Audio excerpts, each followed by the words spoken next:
Atlântida no Reino das Trevas. Capítulo 1. 20 anos depois. Uma elegante águia real sobrevoa os céus das montanhas de Kandur, imponente, realizando voos precisos, mesmo sob as fortes rajadas de vento daquele fim de tarde. No momento em que ela observava os bosques e os campos à procura de alimento para seus filhotes, teve sua atenção desviada para algo incomum. Aquele local ermo. Eram pequenos e distantes pontos negros sobre o gramado verdejante. A imponente águia deu um rasante em direção ao solo e, ao aproximar-se, sua natureza instintiva identificou o alvo. Não eram presas, mas sim terríveis predadores. Ela abriu as imensas asas que mediam mais de 2 metros de uma ponta até a outra e deu um grito selvagem, em um misto de ameaça e cumprimento aos seus iguais. Em seguida, deu uma rápida sobrevoada sobre nossas cabeças indiferentes à sua presença e voltou aos céus para prosseguir com sua busca.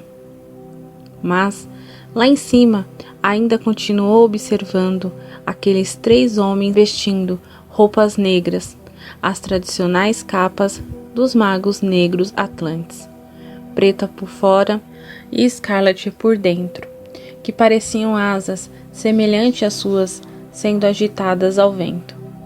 Arnak e Rio estavam de pé, 2 passos atrás, um de cada lado, em respeitoso silêncio. Eu estava de joelhos, com um semblante frio e impassível, em frente à pequena sepultura de Evelyn.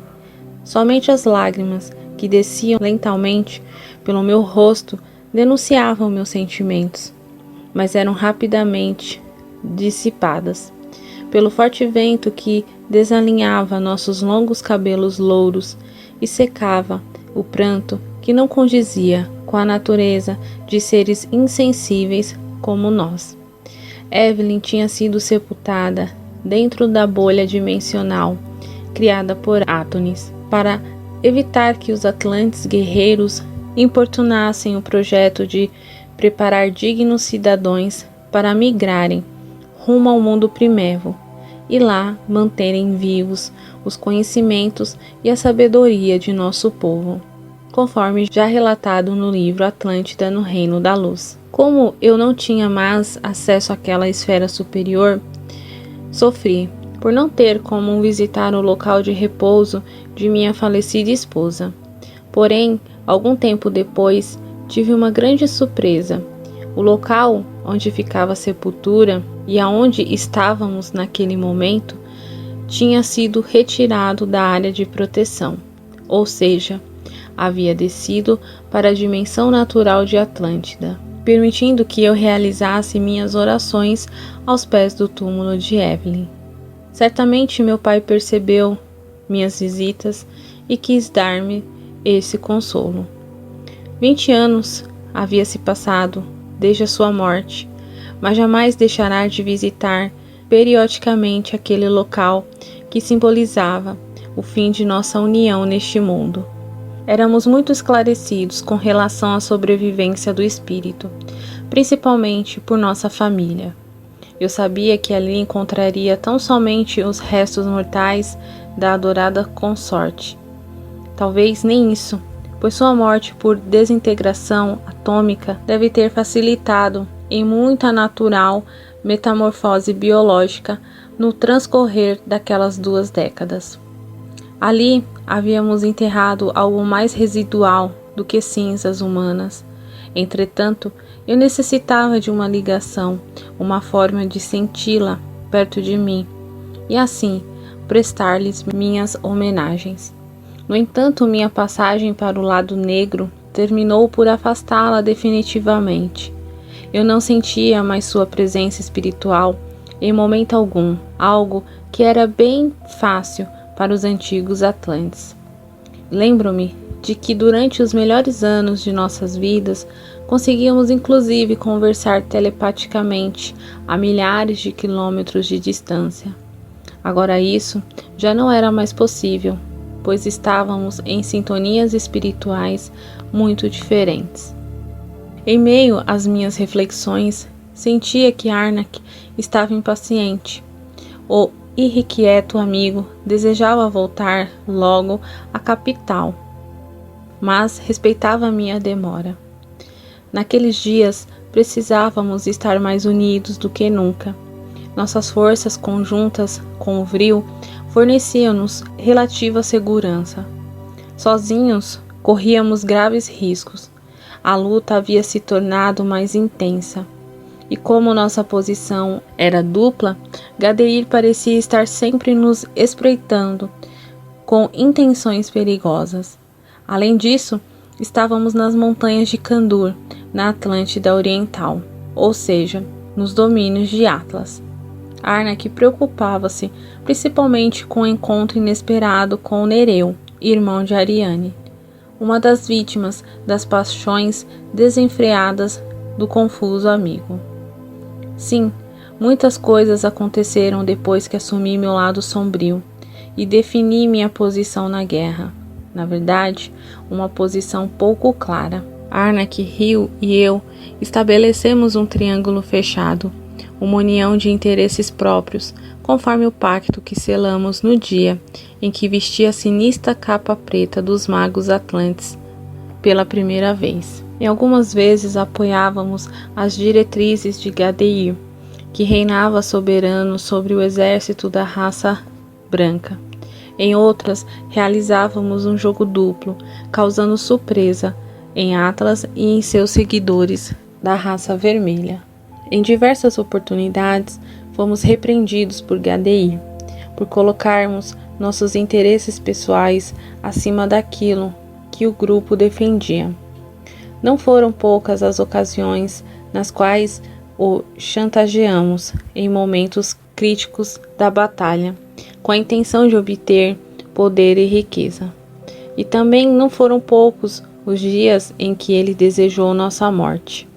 Mas, para manter o equilíbrio de forças com Atlas, ele aceitava nossos caprichos, pois necessitava de nosso concurso diário. Ademais, Gadeir nem se preocupava em atender nossos interesses, porque planejava a nossa morte imediata depois de vencer Atlas. Logo percebemos que manter Atlas vivo significava nossa garantia de vida. Caso ele morresse, seria nosso fim. Além disso, se ele vencesse, seríamos submetidos à raça vermelha, fato que não nos agradava. A guerra terminou, tornando-se fundamental para manter-nos a salvo e em relativo conforto e domínio sobre o povo atlante. Dessa forma, tornamos vampiros de guerra. Nós alimentávamos diariamente como se faz a um moribundo inconveniente, que não desejamos que morra. Sugávamos a estrutura da guerra até exaurir suas forças. Depois realizávamos para que jamais a guerra acabasse. Enquanto o povo rezava diariamente, pedindo proteção e o fim da guerra aos seus deuses pagãos, nós a estimulávamos para que não acabasse tão cedo. Os capelinos reencarnados já começavam a impor sua cultura decadente à grande ilha, abandonando o culto ao espírito criador para adorar estátuas de animais. O deus Apis, em forma de touro, cultuado posteriormente no Egito, dentro das fronteiras do continente atlântico. Se um dia o homem moderno encontrar a Atlântida, descobrirá centenas de estátuas como a dessa figura, todas do período final, época em que esse culto primitivo tornou-se uma febre, pouco antes do cataclismo mais famoso da história. Gadeir, aquele ser sinistro e sem coração, ainda chorava a morte da irmã, mas sua ambição era maior do que qualquer sentimento nobre. De certa forma, isso se tornou algo muito comum entre todos nós. Ele pagaria o preço que fosse pela vitória. e a melhor forma de agradá-lo era fazer vê-lo que tínhamos como dar-lhe esse tão sonhado presente. Nos momentos em que eu percebia que estávamos por um fio em seu conceito, ressurgíamos com ideias e atitudes inéditas e inesperadas, que nos davam importante vantagem na batalha, fazendo com que elas se esquecessem do ódio que nutria por nós e até mesmo permeasse-nos pelos significativos resultados obtidos. A frieza que tomará conta de nossos corações era algo impressionante. Nenhuma morte, nenhum sofrimento sensibilizavam-nos. Desejávamos somente atender nossos desejos e interesses. Naqueles dias, nenhum motivo era empecilho para eu atender meus objetivos. O poder que o vril conferia a todos os magos negros distanciou-nos demasiadamente das pessoas comuns. Aos poucos, víamos cada vez mais como meros objetos, nada mais do que peões dispostos para o sacrifício em um intenso tabuleiro de xadrez. A vida deles dependia de nosso humor ou de nossos interesses. Pobre daquele que fosse útil aos nossos propósitos ou se tornasse um empecilho. O melhor era não ser notado. Sobrevivia quem não era percebido. Inclusive, os serviçais pareciam robôs, que mal respiravam, para evitar um possível dia de desgraça em suas vidas. Se acordássemos de mau humor, ou então estivéssemos frustrados por não atingir algum objetivo, alguém poderia pagar caro para aplacar nossa ira. Eu, particularmente, tornei-me arrogante caso algum ser comum me dirigisse a palavra sem ser autorizado. Cometia grave ofensa, a ponto de eu o punir com a morte. Eu não os respeitava de forma alguma, inclusive, escondiam suas mulheres de minhas vistas, para que eu não as seduzisse na frente deles, em total desrespeito ao laço matrimonial. Em determinada ocasião, explodi o marido de uma das minhas conquistas, assim como fiz com o assassino de Evelyn, somente porque ele foi tirar satisfação por eu ter assediado sua mulher. Aquele dia eu não estava para a conversa, e não o achava digno de ser esposo daquela mulher. Imaginei também que a queria para toda a vida, mas 3 dias depois abandonei-a. Ela ficou viúva e deprimida pelo resto de seus dias. E assim, como uma criança mimada que recebe tudo dos pais, sem passar por contrariedades, fui externando lentamente o pior de mim, alicerçando-me no poder fabuloso do vril em minhas mãos. Quem seria louco de desafiar-me ou questionar minhas ações? Apenas Gadeir fazia isso, mas como era um ser mau e inescrupuloso, não achava minhas atitudes reprováveis, apenas não cobrava por estarmos cansados em decorrência das noitadas sem fim. Quando ocorria alguma batalha do vril contra os sacerdotes de Atlas. Entretanto, esse comportamento não era exclusivo dos magos negros. Boa parte da civilização atlante, desde os líderes até o mais ínfimo dos homens, sempre encontrava alguém menor para pisotear e explorar. Somente os fracos trabalhavam, enquanto os poderosos usufruíam do labor alheio. Aos poucos, a sociedade filosófica e espiritualizada de Atlântida tornou-se guerreira e vingativa. O semblante sereno dessa gloriosa raça estava sendo substituído por olhares de cupidez e vingança. Os mais valorosos eram aqueles que se destacavam nos campos de batalha ou influindo indiretamente na terrível guerra das duas raças. Conceitos como amor e respeito não eram mais dignos de louvor, assim como na sociedade atual, que passa por semelhantes processos. O que era certo passou a ser errado, e o que era errado passou a ser certo. As palmas eram para os malandros, que levavam vantagem em tudo. Os honestos começaram a ser taxados de idiotas e tolos. As classes menos favoráveis que se formaram entre os Atlantes jogavam-se de cabeça na guerra, na tentativa de tornarem-se bons guerreiros e assim saírem da condição humilhante em que se encontravam. Além disso, todos queriam consumir. A falta de espiritualidade levou nosso povo a tornar-se ávido por bens materiais, como acontece nos dias de hoje. Todos faziam qualquer coisa para terem condições de consumir de forma compulsiva. E para isso precisavam de dinheiro, algo que era quase desnecessário na época de ouro de Atlântida. Logo, a corrupção imperou rapidamente, pois todos desejavam ganhos fáceis para entregarem-se ao consumismo desenfreado, como acontece com todos que só pensam em bens materiais. Estavam sempre tristes e frustrados, pois nada os completava. O discurso empolgado de Gadeir mobilizava os cidadãos comuns para entregarem-se de corpo e alma à luta fractícia. Não importava se eram homens ou mulheres, todos pegavam em armas para obter uma supremacia racial estúpida e sem sentido, e também para dar sentido às suas vidas distanciadas da luz do Espírito Criador. Muito tempo depois, na Segunda Guerra Mundial, diretamente do plano astral, Gadeir repetiria essa mesma fascinação, utilizando-se de alguns de seus discípulos que estavam reencarnados.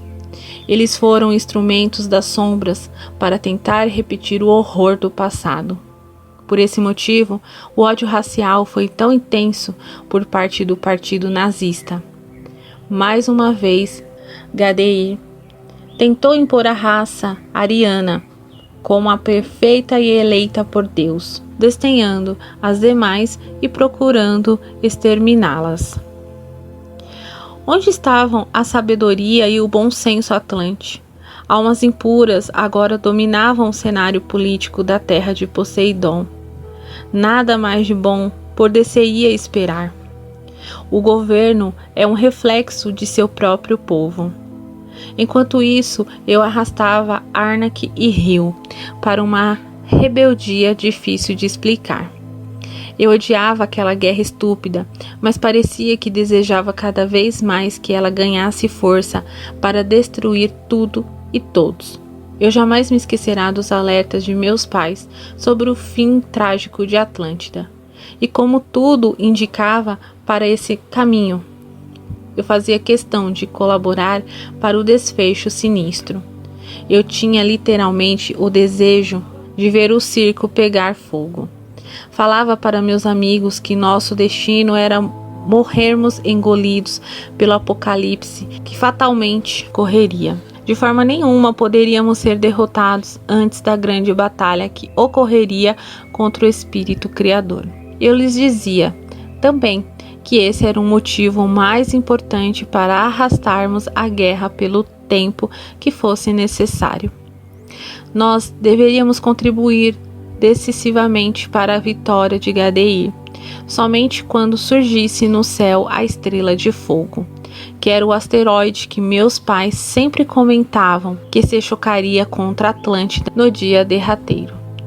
Arnak algumas vezes dava-me os ouvidos, mas em outras achava que eu estava delirando por causa da morte de Evelyn, ou então por causa das loucuras que Ártemis e Cristi me ensinaram quando eu era criança.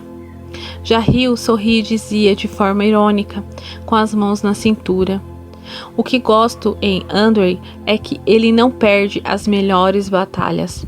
Ele está sempre pronto para a diversão. Antes vê-lo guerreiro tresloucado do que com aquelas doidices do passado de viver como camponês no mundo primitivo. Contudo, apesar de nosso poder com o Vril, éramos relegados a um plano secundário. Gadeir não nos confidenciava seus planos mais secretos, com medo de que vazássemos informações para Atlas. Mas o trio de rebeldes era chamado quando o equilíbrio de forças entre os dois lados em conflito exigia força máxima. Gadeir vivia tenso, porque era notório que nas batalhas do Vril, Atlas não dava tudo de si. E muitas vezes parecia que o gigante vermelho tinha condições de realizar o golpe final e exterminá-lo. Mas isso nunca acontecia. Nosso líder retornava então para a capital, completamente exausto e suado, tanto pelo esforço empreendido como pelo nervosismo. Naqueles dias ele acreditava que escapava da morte por causa da intervenção divina que desejava a vitória da raça branca, a escolhida dos imortais. Nós participávamos das reuniões mais importantes, mas também era comum nossa ausência, já que as noitadas consumiam nossas forças. Arnak era o mais perdido nesse aspecto, pois tornasse um verdadeiro alcoólatra irresponsável. Rio era o mais centrado, porém tinha um lado rancoroso muito profundo. Aquele que o prejudicasse jamais seria esquecido. Vingava-se com uma frieza assustadora e repentina, tal qual uma sombra pronta para dar o bote. Ele nem ao menos nos consultava quando percebíamos seu rival já estava morto. Esse seu comportamento causou-nos alguns problemas também com Gadeir, principalmente quando ele matava sacerdotes de segunda linha de nossa raça. Foram poucos e insignificantes, apenas elementos que tinham reduzido o poder com a grande energia. Mas Gadeir não podia se dar o luxo de perder absolutamente nada, por causa da força assustadora de Atlas. Já Arnak não gostava de sujar as mãos com sangue, mas também não se chateava de fazer isso se fosse necessário. Ele sempre lidava com a situação de forma irônica. Gargalhava como um louco após matar, talvez uma fuga inconsciente para não ter de racionalizar sobre as atrocidades que cometia. Seu inconsciente já era povoado por muitos fantasmas para ele guardar mais dor. Ele precisava ser o único que sentia o peso na consciência decorrente de minhas ações. Eu fui educado sobre uma filosofia espiritual cristalina. Logo estendia todos os intricados processos da vida criada por Deus. Sabia e entendia o que era certo e o que era errado. Agir de forma negativa causava-me desconforto e profundos traumas, que iam se acumulando no porão de minha consciência. Entretanto, isso não me impedia fazer nada. Quando era preciso, matava e fazia sofrer, ainda com um riso de escárnio no canto da boca. Bem, que algumas vezes me refestelava com aquilo tudo, como se eu estivesse demonstrando minha revolta pela perda de Evelyn. Se a vida tinha de ser tornada um inferno, por que não alimentá-lo? Para que serve correto se o Espírito Criador havia me retribuído os esforços na prática do bem com dor e sofrimento? Ele me abandonará quanto mais precisei dele para controlar meu monstro interior. Por que então não conspirava contra o projeto da luz da Terra? Eu brincava ironizando Deus, citando uma das máximas de Antúlio: colhemos o que plantamos. Ou seja, o mal que eu fazia era a colheita do plantio que o Espírito Criador havia realizado em meu coração. E depois dava gargalhadas enquanto tomava o alucinante Guaianás. Após as risadas sem fim, eu me deprimia. Meus grandes olhos azuis ficavam parados em um ponto, como faz um louco em seus delírios, e um suor gelado inundava minha testa, refletindo todo o meu desequilíbrio, os conflitos internos que eu precisava administrar para não enlouquecer. E assim vivíamos como escravos de todos os tipos de excesso, bebida, sexo desregrado e discursos inflamados de protestos. Passávamos as noites bebendo, filosofando sobre a decadência de nosso mundo, acompanhados das minhas mais belas e sedutoras mulheres de nossa sociedade. Elas riam de nossas asneiras e dessa forma divertíamos-nos, esquecendo-nos de nossos problemas do mundo real. Creio que elas nunca deram crédito às minhas profecias apocalípticas. Até o asteroide surgiu bem próximo do céu e sentenciou Atlântida a seu fim. Ali, meus discursos deixaram de ser delirantes para tornarem-se proféticos. Momento em que todos choraram de angústia. Aquela rotina era tão viciante que ficávamos aflitos nas noites em que Gadeir demonstrava em encerrar os debates sobre as táticas de guerra de Arnak. Se impacientava de tal forma que Gadeir o expulsava da reunião, debaixo de impropérios, chamando-o de fraco e viciado. Éramos verdadeiros vampiros ao cair da noite. Precisávamos saciar-nos com a energia vital das belas mulheres de nossa sociedade. Mas não eram as mulheres ou a bebida que buscávamos, e sim o mundo. Aquela rotina era tão viciante que ficávamos aflitos nas noites em que Gadeir demorava em encerrar os debates sobre as táticas de guerra. Arnak se impacientava de tal forma que Gadeir o expulsava da reunião, debaixo de impropérios, chamando-o de fraco e viciado. Éramos verdadeiros vampiros ao cair da noite.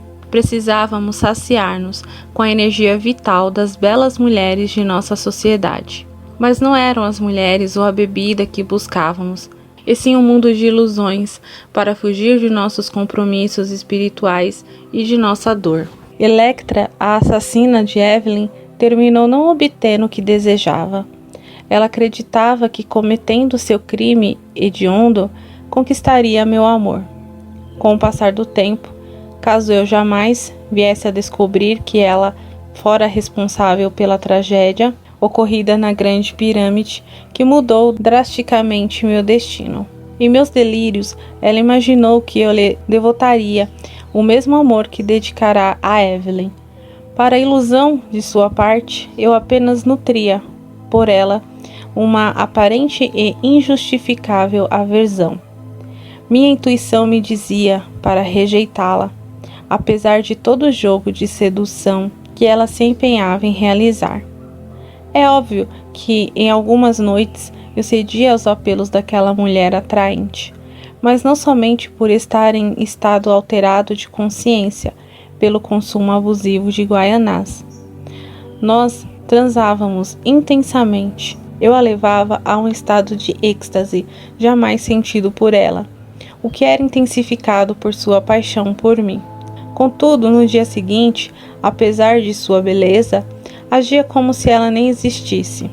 Jamais participei de algum evento social ao seu lado, o que tornava sua revolta ainda maior, porque, além do amor que sentia por mim, ela desejava status social, resultante de uma união conjugal.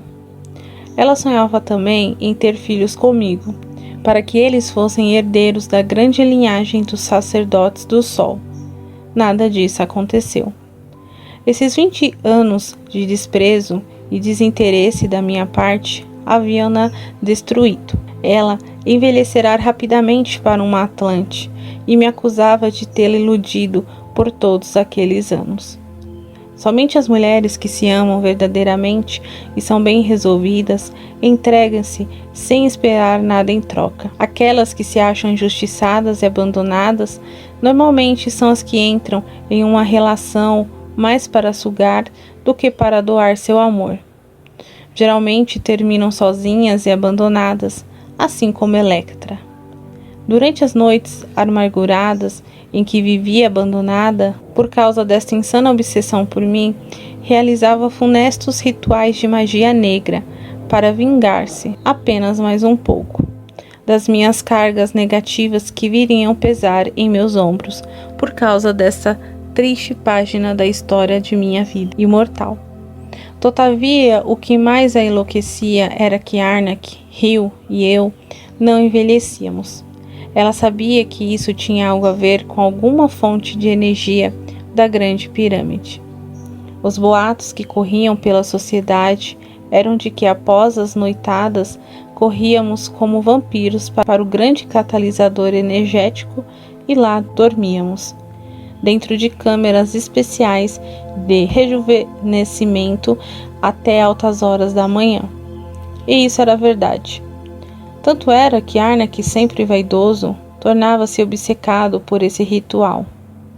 E eu fiz prometer jamais revelar nosso segredo a quem quer que fosse. E como eu tinha programado a pirâmide para atender somente os meus comandos, tínhamos o total controle sobre este processo. Naqueles dias, o poder da pirâmide não era assim tão fundamental quanto no início da guerra.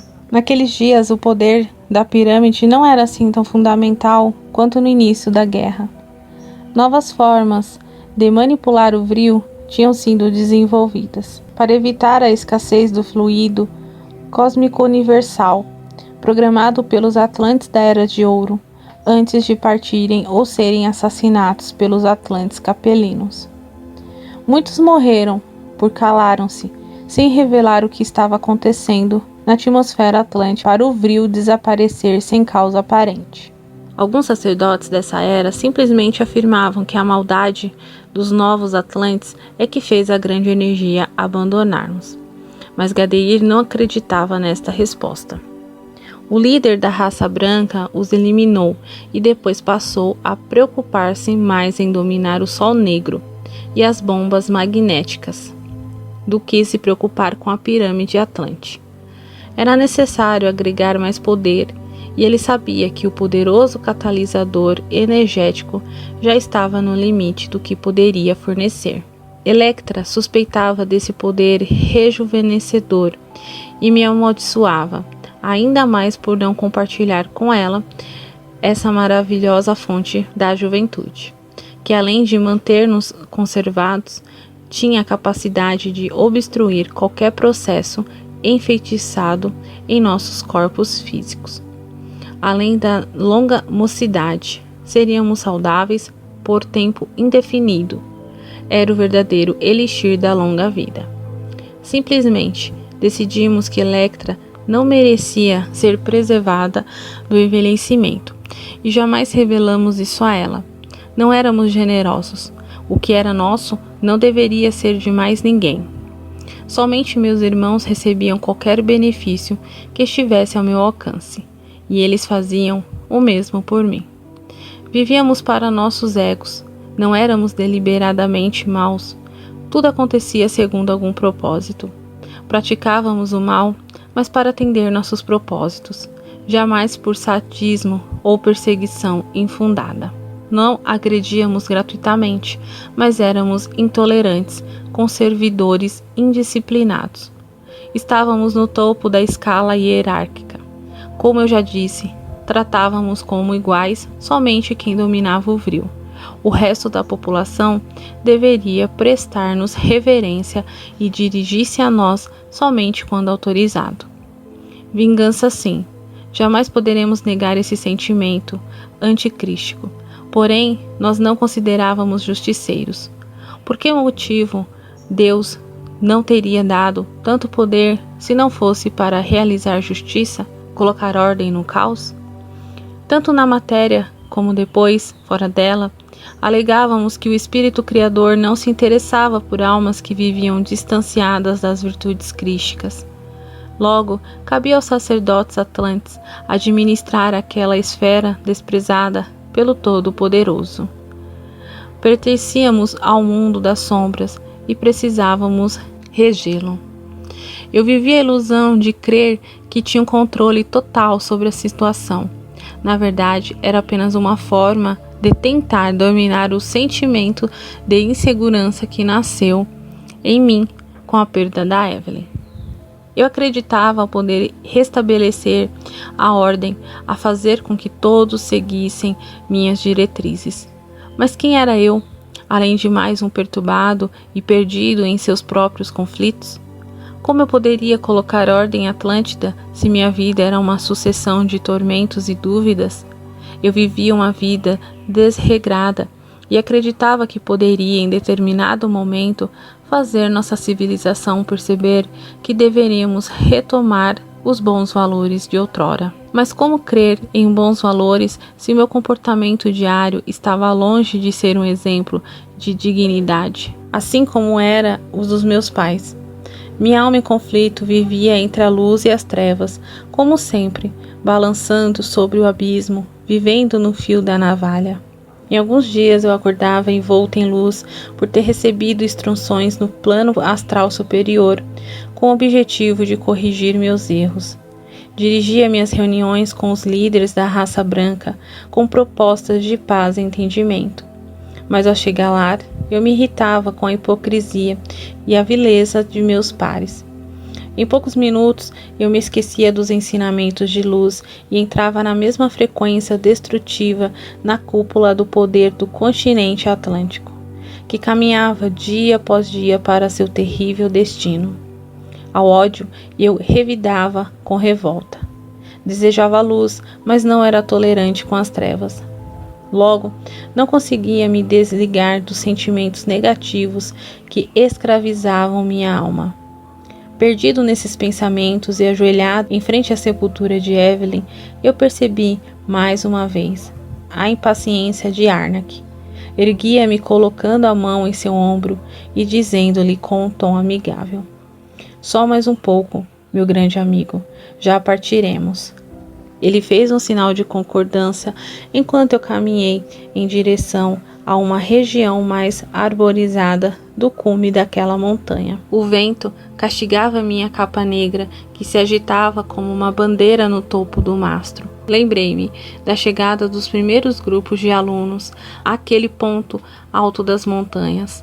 Apreciei a vista do mar, relembrando a alegria das gêmeas, correndo por aqueles campos e bosques, enquanto Evelyn realizava seus estudos botânicos.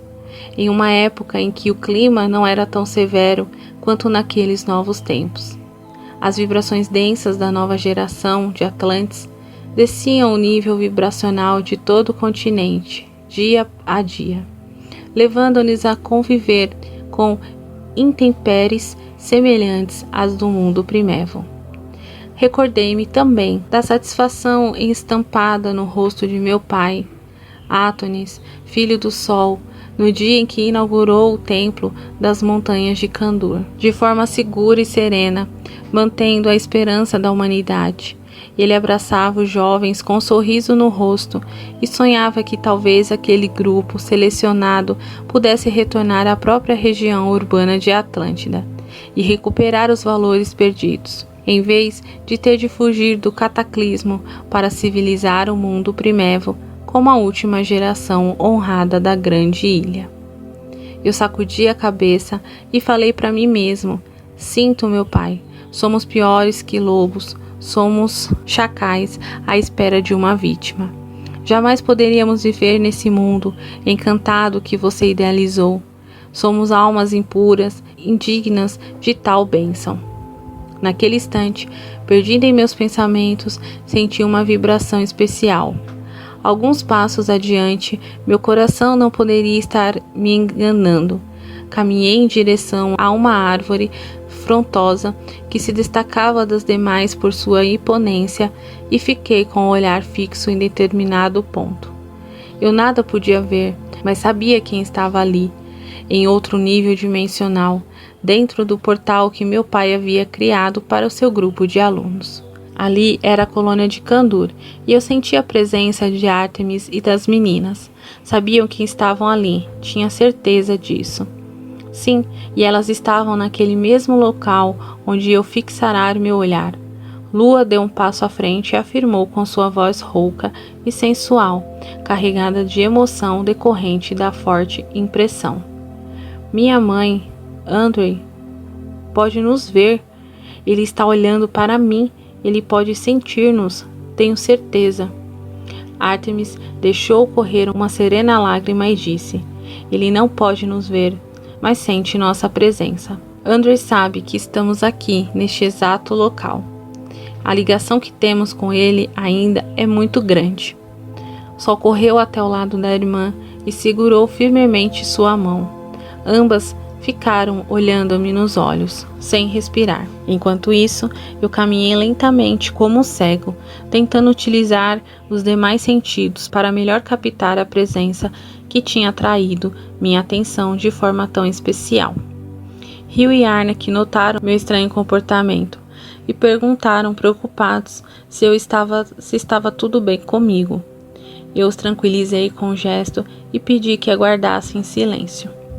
Então, estendi o braço e toquei nas folhagens da árvore, limítrofe entre as duas dimensões. Percebi que ali estava a fronteira que nos separava. Fiquei parado por alguns instantes, realizando uma prece silenciosa de agradecimento por aquela dádiva depois de tantos anos. As gêmeas, agora 2 mulheres adultas de 25 anos, ficaram abraçadas em silêncio, acompanhando com seus vivos olhos cada movimento que se realizava e meu semblante sofrido. Os anos pareciam não ter passado para mim. A única coisa que havia mudado era a expressão de meu rosto, antes triste e abatido pela morte de Evelyn, agora duro e indiferente por causa das lutas internas que havia travado nos últimos 20 anos. Meu porte físico e dos demais amigos tinha se tornado atlético. Por causa da vaidade humana, dedicávamos a exercícios para desenvolver um belo porte. Os braços musculosos com as veias saltadas indicavam que erguíamos pesos por esporte e vaidade. Meus longos cabelos loiros, que esvoaçavam com as fortes rajadas de vento, continuavam os mesmos. Realmente, apenas o olhar havia sofrido uma mudança significativa em consequência de minha alma ter passado por diversas metamorfoses desde os tempos em que Atlântida vivia o final de sua época de ouro. Sol tinha se tornado uma verdadeira deusa, com seus longos e cacheados cabelos louros, sua pele branca como a neve e os olhos verdes penetrantes haviam se tornado especialmente encantadores com a maturidade. O formato suave de seus lábios refletia toda a sua nobreza e elegância. A doce loirinha irradiava a mesma vitalidade impressionante da infância. Já Lua reproduzia exatamente a graça e a maturidade que lhe eram característicos desde criança. Cabelos e olhos negros emolduravam uma expressão facial irresistível. E Lua já era uma criança madura, agora tinha se tornado uma mulher sábia, dona de uma profundidade espiritual rara, por ser mais séria do que Sol. Lua impunha medo em que se aproximava dela. Raros homens ousariam tentar seduzi-la, ao contrário de Sol, que sempre sorria ao receber um galanteio. Sol tinha uma expressão contínua e felicidade no rosto. Já Lua, às vezes, era um tanto melancólica e viva perdida em pensamentos misteriosos, o que a distanciava das relações sociais, talvez até por não ser legítima representante da raça branca e ter de viver no futuro em seu meio. Sol era autêntica, um livro aberto, sem segredos, meticulosa, enquanto Lua era misteriosa, indevassável. Acredito que somente eu conseguia ler seus pensamentos. Nos anos seguintes, eu brincava com elas, chamando o Sol de minha bela artista, Lua, e Lua de minha bela feiticeira. Mesmo com a túnica discreta de sacerdotisas, demonstravam uma silhueta encantadora. Naquele momento não pude vê-las, mas sutilmente estabelecemos uma conexão telepática, unindo nossas almas como nos velhos tempos, em que elas eram apenas duas crianças arteiras. Senti uma onda de bem-estar envolvendo meu coração, e sorri de forma ingênua e sem malícia, algo comum naqueles tempos. Em seguida, murmurei sabendo que elas ouviram no imo da alma.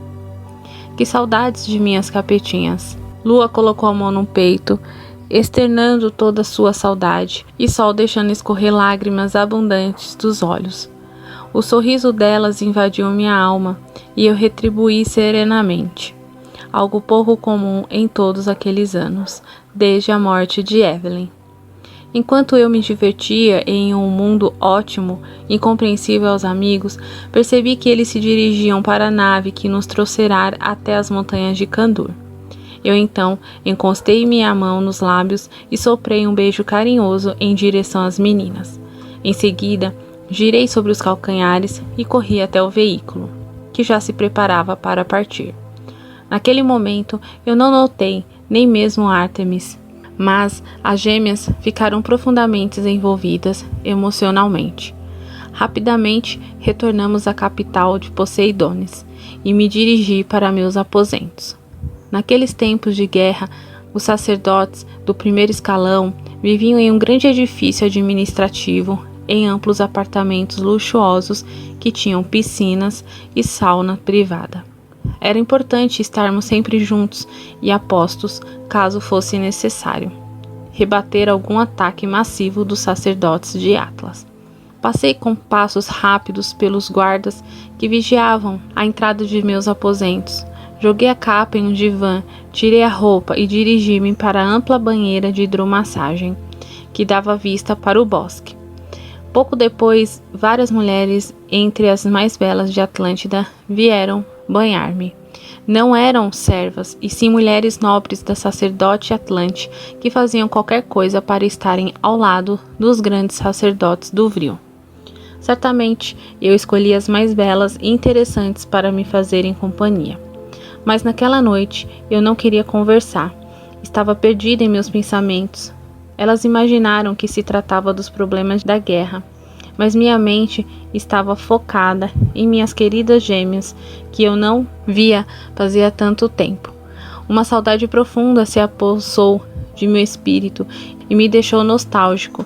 Tive inclusive de disfarçar uma lágrima ou outra que escapavam de meus olhos. Elas começaram então a perguntarem o motivo de minha tristeza. Beijei todas, uma a uma, e pedi gentilmente que me deixassem sozinho, porque eu precisava meditar. Todas sorriram e foram para seus aposentos, no amplo e sofisticado edifício. Elas sabiam quanto eu desejava dormir só. Apesar de eu estar vinculado à linha das trevas, tratava minhas mulheres com tal respeito e carinho. Jamais a forcei a fazer o que não desejavam, ainda mais porque eu possuía uma infinidade delas para atender meus anseios mais íntimos. Esse gesto, além de garantir-me todo o amor que elas tinham a oferecer, ainda me tranquilizava em relação a eventuais atentados. Além dos vigiantes, eu podia contar com a atenção de todas elas, que me amavam de coração, caso eu sofresse algum ataque durante meu repouso noturno. Sempre tive o sono muito pesado. Elas se retiraram e eu fiquei tomando um copo de guaianás, olhando pela janela e meditando sobre o tempo em que vestia a cor da luz. Logo, o efeito daquela bebida mágica tomou conta de meu corpo e fiquei com um relaxado sorriso no rosto, observando sua misteriosa tonalidade através da transparência da taça de cristal. Leves bolhas subiam do fundo do copo, uma efervescência natural resultante de fermentação do fruto. O guaianás era feito a partir de um fruto raro, chamado guaiá, que passou a ser cultivado de forma desenfreada nos últimos 20 anos por causa da excessiva procura. A fermentação desse fruto cítrico e de coloração avermelhada resultava em um elevado teor alcoólico, sendo o guaianás mais forte do que vodka, porém menos forte que o absinto. Sua tonalidade ficava entre a cor do vinho branco e rosé. Além disso, possuía propriedades energéticas, estimulantes e levemente alucinógenas. Apesar de ser quase uma droga, não passava da mais refinada e inebriante bebida já desenvolvida na história da nossa humanidade. Era tão forte para a sutil constituição física dos atlantes, porém quase comum e inócua para os habitantes do mundo primevo, descendentes do Homo sapiens, que já estavam acostumados com drogas bem mais fortes e primitivas. Além disso, eles não tinham sensibilidade para perceber o sutil e refinado paladar do guaianás, sendo seus efeitos perceptíveis somente para nós. Eles consumiam ervas alucinógenas bem mais densas e destrutivas, algo que já estava se tornando rotina também em algumas regiões mais afastadas da capital Atlante. Já o excessivo consumo do guaianás só não nos causava prejuízo orgânico por causa do poderoso efeito regenerativo do vril, que relataremos no capítulo seguinte. Então, envolvidos pela bebida, não consegui mais controlar a saudade e comecei a chamar as gêmeas pela linguagem telepática, procurando estabelecer novamente aquela profunda ligação que nos unia de forma tão misteriosa quando as conheci. Eu me lembrei dos poemas de Lua e das canções que Sol adorava cantar e comecei a repeti-los bem baixinho, como se estivesse recitando mantras sagrados. No fundo da alma, eu ouvia seus pensamentos como se fossem um cântico sereno e elas os meus. Não era uma linguagem absolutamente clara, mas eu sentia suas vibrações, pedindo-me para abandonar a capital, rasgar a roupa negra e voltar para a luz. Eu apenas respondi, sorrindo e em êxtase. Quem sabe, um dia, meus amores.